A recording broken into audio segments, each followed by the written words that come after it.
যে যদি সফল হই তাহলে হলাম, আর সফল না হলে মৃত্যুবরণ করতে হবে, এছাড়া আর কোনো উপায় নেই। তখন একটা আবার ভয় চলে এসেছিল যে আমরা হয়তো সফল হব না, যেভাবে গুলি চলছে। এক দফা ঘটনার পর থেকে তো আমাদের আর কোনো মানে ওয়ে ব্যাক ছিল না, সেখান থেকে ফিরে যাওয়ার আর কোনো উপায় ছিল না। ফিরে যাওয়ার উপায় আবু সাইদের মৃত্যুর পর থেকেই ছিল না। আহ, এক দফার ঘোষণার পর থেকে আমাদের কাছে ছিল এটা ডু অর ডাই, যে যদি সফল হই তাহলে হলাম, আর সফল না হলে মৃত্যুবরণ করতে হবে, এছাড়া আর কোনো উপায় নেই।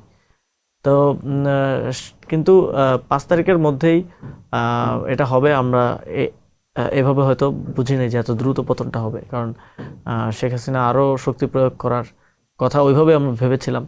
তো এই জন্য আমাদের প্রস্তুতি ছিল দীর্ঘমেয়াদী, যদি প্রয়োজন হয় অসহযোগ আন্দোলন, যেটা আমরা দিয়েছিলাম। তবে মানুষ এত পরিমাণ সমর্থন দেখিয়েছে এক দফার প্রতি, এবং আমাদের এক্সপেকটেশনের থেকেও বেশি মানুষ রাজপথে নেমে এসেছে, ফলে সেটা খুব দ্রুত সময়ের মধ্যেই সম্ভব হয়েছে। তো কর্মসূচি ঘোষণার পরেও সারা রাত জেগেছিলাম, এবং সারা রাতেই একটা কনসার্ন যে আসলে সফল হবে কিনা, মানুষ আসবে কিনা। তারপরে খবর পাচ্ছিলাম যে ঢাকার আশেপাশের জেলাগুলো থেকে মানুষ আসছে, কিন্তু বিভিন্ন জায়গায় পুলিশ এবং সেনাবাহিনীর ব্যারিকেডে তাদেরকে আটকে দেওয়া হচ্ছে।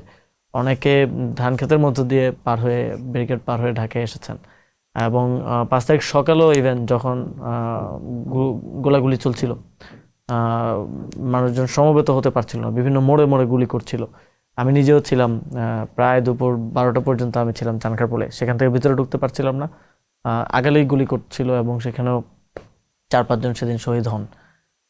তখন একটা আবার ভয় চলে এসেছিল যে আমরা হয়তো সফল হব না, যেভাবে গুলি চলছে, যেভাবে ইয়ে করছে। কিন্তু মানুষের অদম্য স্পৃহা এবং সাহসিকতার কারণে এই যে গুলি করছে, কেউ মারা যাচ্ছে, শহীদ হচ্ছে, তাকে পেছনে নিয়ে গিয়ে আবার সামনে যাওয়া, এই যে মৃত্যুর দিকে ধাবিত হতেও দ্বিতীয়বার মানুষ চিন্তা করছিল না, এটার কারণেই সেদিন আমরা সফল হয়েছিলাম।